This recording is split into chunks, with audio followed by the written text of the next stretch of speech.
Good afternoon, golf fans, and welcome to a special U.S. Open theme edition of the Big D podcast. Before I introduce these special guests, please subscribe, like, comment, share the Spunky Spectrum Sports YouTube page.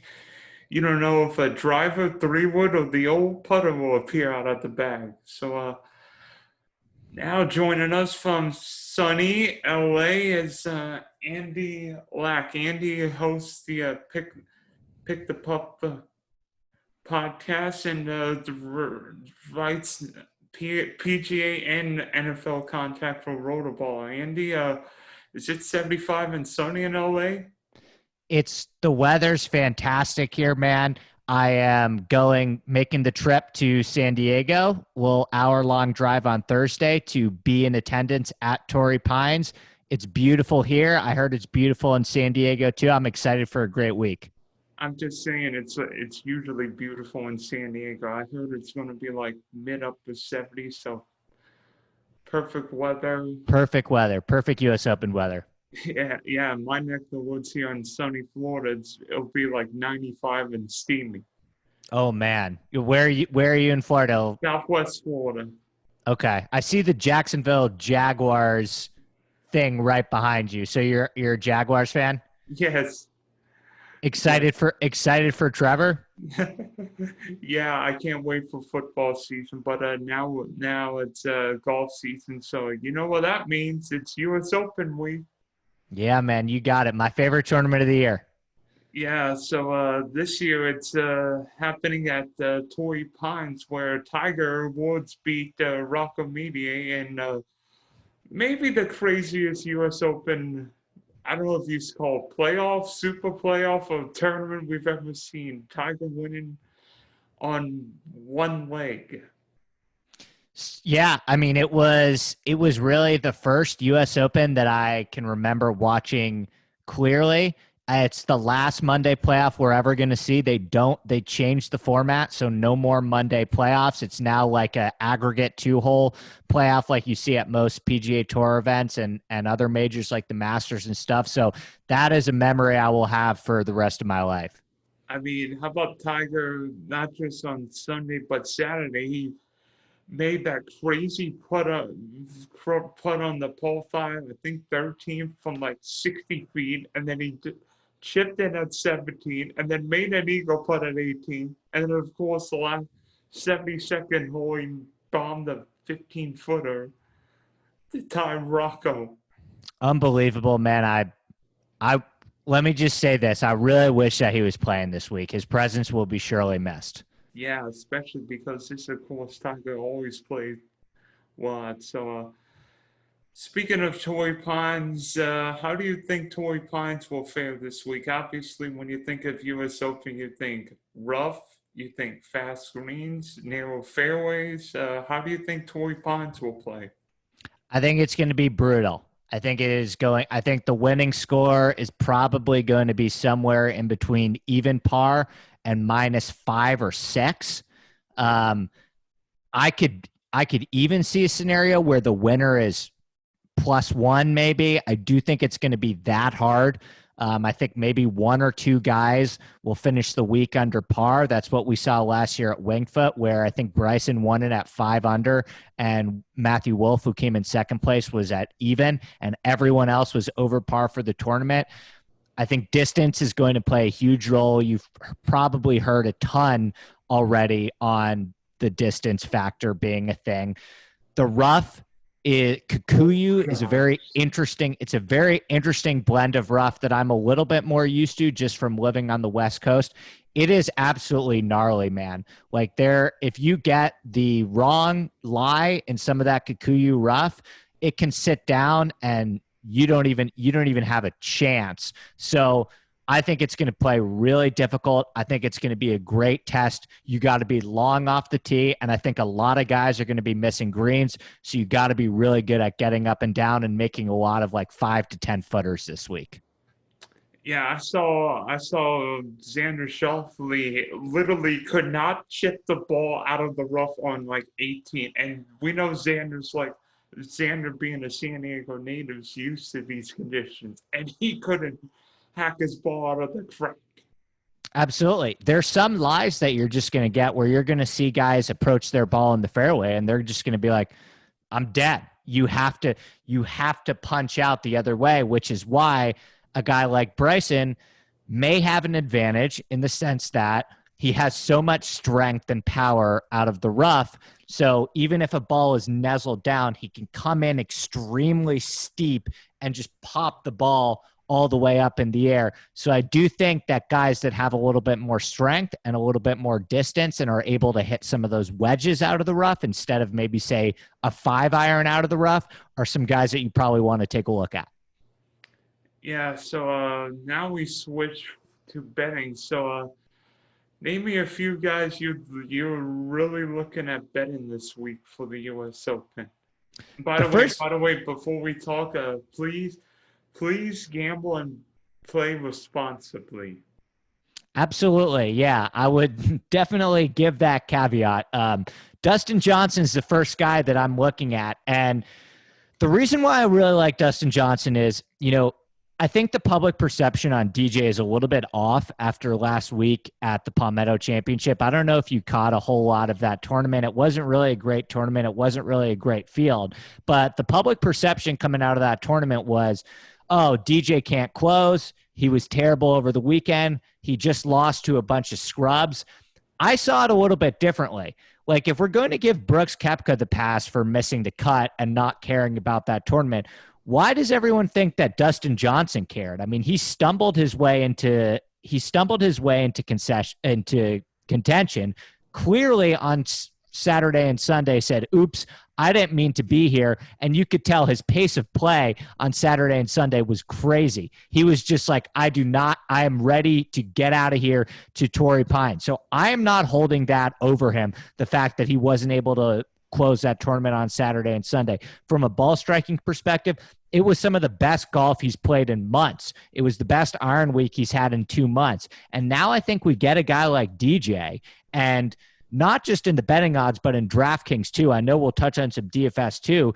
DJ is the third lowest guy of those top guys. It's like the 3 guys that no one really has a ton of interest in are DJ, Spieth, and JT. And, DJ showed me everything that I wanted to see last week at Palmetto. I said the best case scenario for DJ backers is the public perception is that he does not play well, but he turns it around completely statistically, and you can still get a break in those odds. I think 18-1 for DJ this week, when you have guys like Xander that I've seen as low as 15-1, I'm going to take DJ in that position 10 times out of 10. Yeah, to be honest, I think people look at DJ at the first 2 majors where he missed the cut at Augusta and missed the cut at Kiowa, but Augusta was a totally different golf course. That Augusta, especially that first day or so, looked more like a U.S. Open. Mm-hmm. Sure. And then Kiowa was its own separate entity because it was on the island course, and a bunch of, Rory Mcllroy, Justin Thomas didn't make the weekend. None Xander, of us. yeah. Yeah, Xander, the most consistent guy in majors the last 3 or 4 years. Who picked Phil to win the PGA? I sure as heck didn't. Me neither, man. Me neither. Yeah, so be honest, out of the top guys, you said DJ, I really like Patrick Cantlay. I know people say, well, he lucked into winning the Memorial. Well, he's won there 2 of the last 3 years.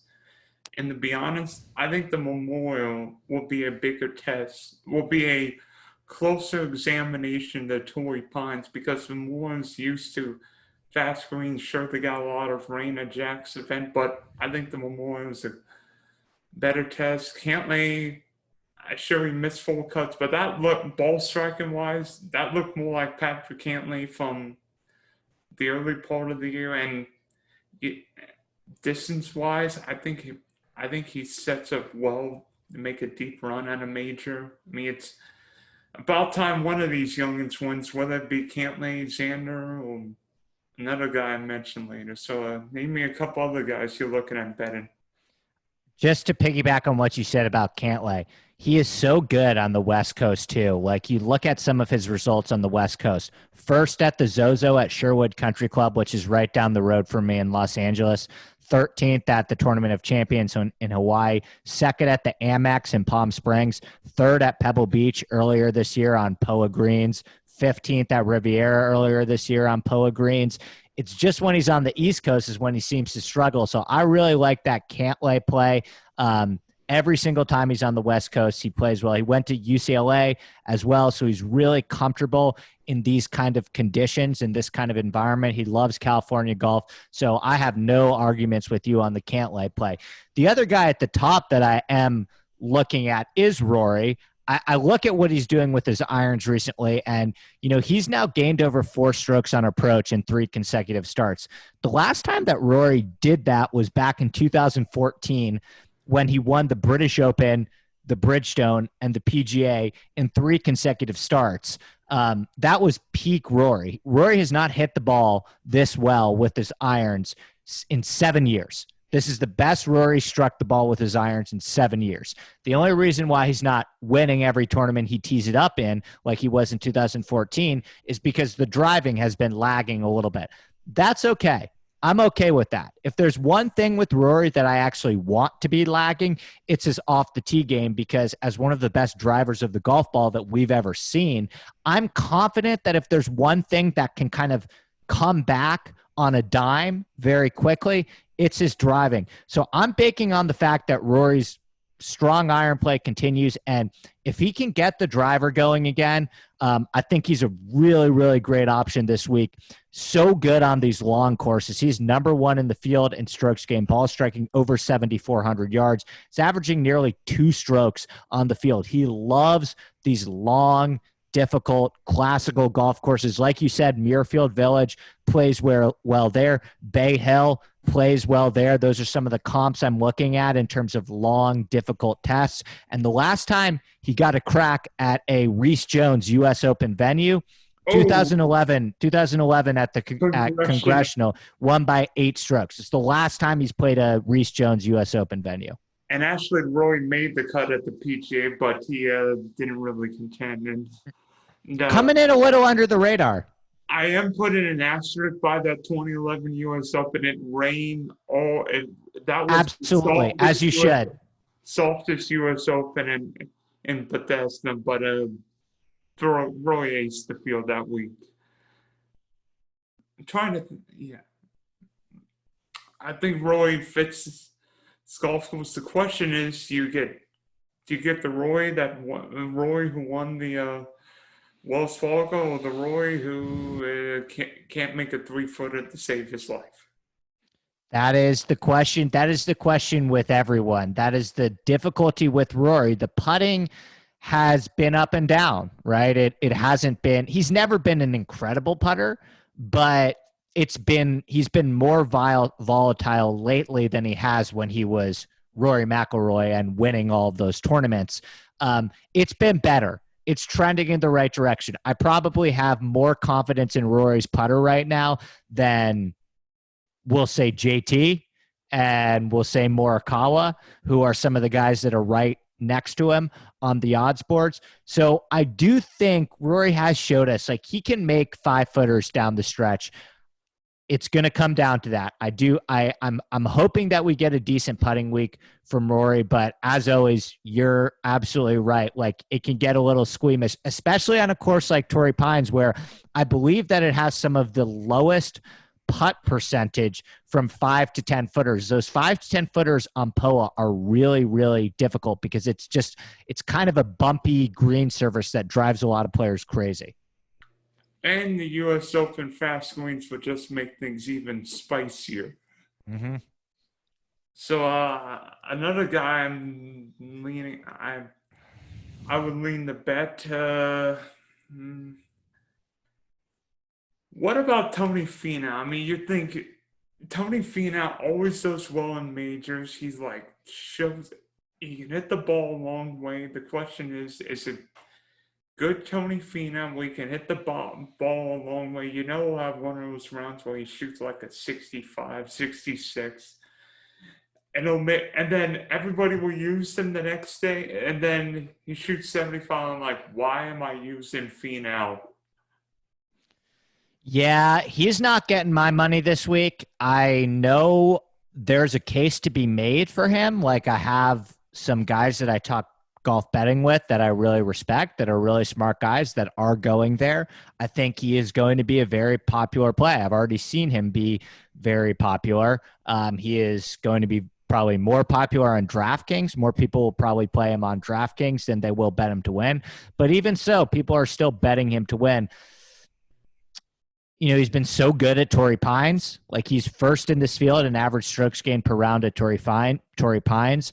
Obviously, this is going to play different than it does in January at the Farmers Insurance Open. But I still think that it's worth looking at. Like, you know, the golf course is going to play different. But if a player, if it fits their eye, if the course fits their eye, that's not nothing. Right? Like he does like this golf course, even if it is a little bit firmer, faster, and difficult. He has played really well here before, so it's not nothing. He has been putting so badly, so badly, and I know that because I actually did bet him at both the Colonial and the Memorial, Oh and gosh. Oh. yeah, and he lost 4.4 and 5.8 strokes putting in both of those tournaments. Those are two of his worst putting weeks of his entire career. He would have been right in the mix at both of those tournaments if he hadn't lost that many strokes putting. It was brutal to watch. So not for me this week, but I understand the play. You can make an argument for it.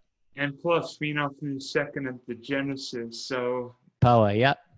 on Polo Green. So now the interesting question is who to use in DFS. Because In this if you think of guys in this field, I mean, it's an interesting field because only one golfer, John Rahm's over 11 grand. So are you thinking stalls and scrubs? Or are you thinking more of that balance lineup? You know, I'm starting a lot of my lineups with DJ, and there are actually a lot of guys in the 7,000 range that I really, really like. So I do think that you have the ability to pay up and maybe have one or two of these guys at the top because I think there's so many good options in the 7,000 range. There's even one guy in the 6,000s that I really like that I'm using a lot. So yeah, I probably am going more so stars and scrubs. I'm doing a little bit of everything, man. I try and have a relatively limited player pool where I'm not have, 80 different guys starred. But I am trying out a different things. I'm starting a couple lineups with Xander and Rory. I think that's a pretty good way to start your lineups. Rory's 99, I believe, and Xander's 93. And so you can start your lineups that way and still have a good amount of money to spend and still have some really nice differentiation in there. I know that Rory's going to be like sort of popular, not crazy off the charts, but not low owned either. And then Xander is going to be quite popular, but I get a little bit weird with some of my selections farther down. Like I think Daniel Berger is a really great GPP play, and no one's going to use Daniel Berger this week. I like Daniel Berger this week. Daniel Berger's a guy you can play to give you some differentiation and then not have to worry if you want to play one of the higher owned guys like a Paul Casey, like a Finau, like a Xander, like an even John Rahm or Brooks Koepka. You can play one of the popular guys if you get different closer to the bottom. Yeah, and by the way, who won Pebble Beach this year? And I know Pebble Beach is not Torrey Pines US Open. We know that. But Daniel Berger. And look, you're right to say that it's not Torrey Pines, but if you're looking to find the closest greens similar to Torrey Pines, it's going to be Pebble. And he gained like 3 strokes putting that week and won that tournament. So absolutely, man. So I'm trying to think of like a middle guy. I mean, how much do you look into how much do you look into like Scottie Scheffler's recent form? I mean, yeah, the guy's been like so dang consistent, but can he be consistent in a major? I mean, seemingly like I in contention every week. Beat Jordan at beat Jordan in Dallas a few weeks ago. Sorry, Jordan. Sorry, Jordan. His fans wanted him to win another one in Texas, right?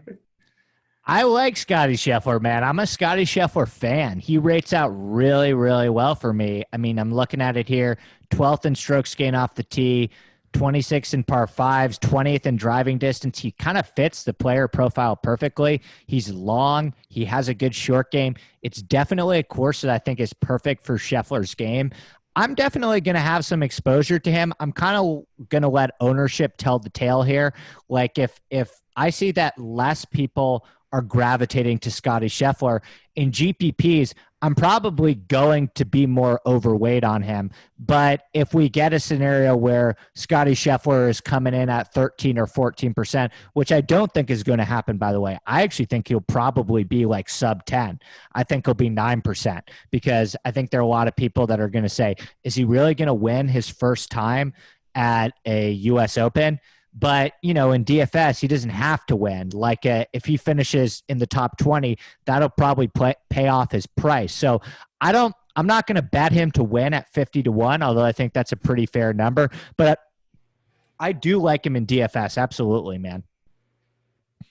Yeah. Yeah. I'm trying to think. Would you consider starting lineups Rom DJ or Rom Bryson, or would that just leave you too bare at the bottom? I would consider that. You know, I'm not a huge Bryson fan this week, but I do think Rom is very dangerous. If you're going to start Rom DJ, you know, you are going to be pinching some pennies, but listen, there are I think 3 or 4 golfers at 7,100 that I'm using a lot that I really like, that I have a really good chance. And I think if you want to go Rom DJ, you can do that. The question is, if you're going to go both of those guys for your lineup to have a real chance and for those guys to pay off that price, you're basically hoping that Rom finishes in the top 5, right? If you're going to pay up for Rom that much, you better have complete conviction that Rom is going to finish in the top 5 of this tournament and ideally win. And you're also hoping to pair that with at least a top 10 for DJ, right? So I understand that build, but you better have a lot of conviction in those two guys. You can definitely make it happen, though. I can tell you there are a bunch of guys at 7,100 that I really like this week. Yeah, speaking of those cheap guys, could you name a couple of cheap guys? Because I just made a lineup with McIlroy, Xander, Scheffler, Berger, Homa, and Patrick Rogers, and it seems different. But then I'm thinking, I've got 2 9s, 2 8s, a 7, and a cheapie. I think. Crazy? No, I don't think you're crazy at all. Listen, Patrick Rogers is not a guy that I have thought about too heavily, although I did interview Joey Doney, Tour Picks, last night, who's a really smart guy and a guy that I really respect a lot. And he brought up Patrick Rogers to me as a guy that should be on my radar. So I do think you're probably on the right track with Patrick Rogers. The guys that I was kind of looking at 7,100, I really like Matt Wallace this week at 7,100. I like Carlos Ortiz a lot this week at 7,100. If you want to get even a little cheaper, I think Lanto, who I believe is 6,800, is a really sharp play. He's been great at Torrey Pines. He finished 7th earlier this year. He's top 25 in this field in strokes gained putting on POA. You know, great on long courses. Lanto is sneaky long. He finished 21st earlier this year at the API, 26 at the Wells Fargo, grinded out a 43rd at the U.S. Open at Winged Foot. So he can play these long, difficult, classical courses with thick rough really well. And if you're going to play a guy like Lanto at 6,800, you're really just hoping he finishes like 40th, right? Like that is, you take that 10 times out of 10. And I really do believe that Lanto can do that on this course. if you want to get a little bit more risky, I can give you some more risky guys for GPP standpoint. Like there are a couple guys that I'm looking at that are going to definitely be sub 3% in terms of ownership that I think you maybe it's a decent shot to take in like a Millie Maker contest or something like that, especially if you want to play a more popular guy at the top, but it is a risk. I'm going to have some exposure to Francesco Molinari. Oh, gosh. Oh, Yeah. gosh. I know what you're going to say. I know what you're going to say. He plays well on the hard golf courses, and you're thinking, and yes, length matters at Torrey Pines, but Molinari won the Open. He almost won the Masters. The problem is Tiger's not playing this week. Yeah. No, you're right. He comes with risks. I'm not going to tell you that he is a lock to make the cut. That could blow up on my face. But if you're looking at from an ownership standpoint, right? The guy's going to be around 3%. And he just recently, or like literally less than 2 months ago, he went on a run where he finished 8th at the Amex, 10th at the Farmers, at Torrey, POA, 59th at Pebble, 8th at Riviera, POA. So he is great on the West Coast. And that's not that long ago that he was accumulating those results. It just kind of got going in the bad direction again when he got to the East Coast. But he actually got a little bit better off the tee at the Wells Fargo. You know, it was actually his best off the tee week since Torrey. So he is kind of trending in the right direction. He does always show up at these majors. This is the first time he's playing in the same field as his brother in a while, and his brother is starting to really play well. So maybe you'll see that added extra motivation from Francesco Molinari this week. Yeah, I'm just thinking like maybe it's because Italy's playing the Euros. Maybe the Molinaris are thinking, sure, we'll have an Italian party on Sunday night, right? I love that angle. And again, listen, at 7,100, we're just talking about a top 40 here. Just get me a top 40, Molinari. Just make the cut, and I can count on my higher guys to get the win. You're just looking for a top 40, and you're going to be in the money if you hit on some of these 7K guys. So ultimately, who is lifting the U.S. Open trophy Sunday night? I think it's going to be Dustin Johnson. If it's not Dustin Johnson, I think it's going to be Rory McIlroy. Those are my two guys. Listen, you can't bet them all, right? So I kind of took a stand on Dustin and Rory. The guy that terrifies me the most, obviously, who we didn't talk about that much, is Brooks, right? I'm not betting Brooks. I know a lot of smart people that are betting Brooks. I'm not going to argue with Brooks one bit. Brooks terrifies me. So does Rahm. I give the slight edge to Rory and DJ. Those are the guys I'm rolling with. The guys that terrified me the most, probably Brooks and Rahm. I think it's going to be one of those four players, if I had to make a guess. Here's the ultimate question with Brooks. A, how healthy is his knee? And B, can he hack it out of the rough for 72 holes? Good point. Like, you know, at Kiawah, I don't know if that was as much of a strain on his body as this would be, right? Like, I know it was a long walk, but, you know, the hacking that you're going to have to do out of the rough, like, it's ferocious. So you make a really good point. Kiawah's rough wasn't that bad, or at least it wasn't anything like the rough we're going to see this week. So you bring up a really good point. I remember one shot Tiger hit off the cold path that you could hear that knee crunch. I remember that well. I know exactly the shot that you're talking about, man. I had one, and yet, guess what happened? He hit the ball on the green and made the putt, and it turned around his whole week. Yep. I remember that very well, man. Well, I've been waiting to say this guy in a major. I think this is the week Jon Rahm finally gets major number one. He should have won the Memorial. We all know why. He tested positive for COVID. So he's a father. He's coming in with that little chip on his shoulder because he'll feel like that Memorial was taken away from him. He's won at Torrey Pines in the past, hit the ball a long way.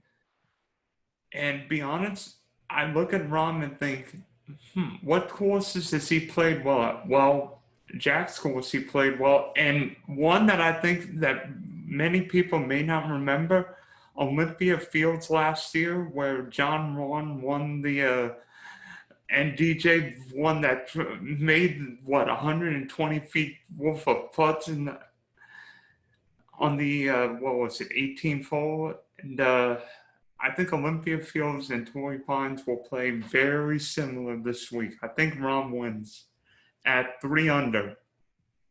I love that. I love that play, man. Listen, it's difficult for me because he's like 11-1. 10 plus 1050.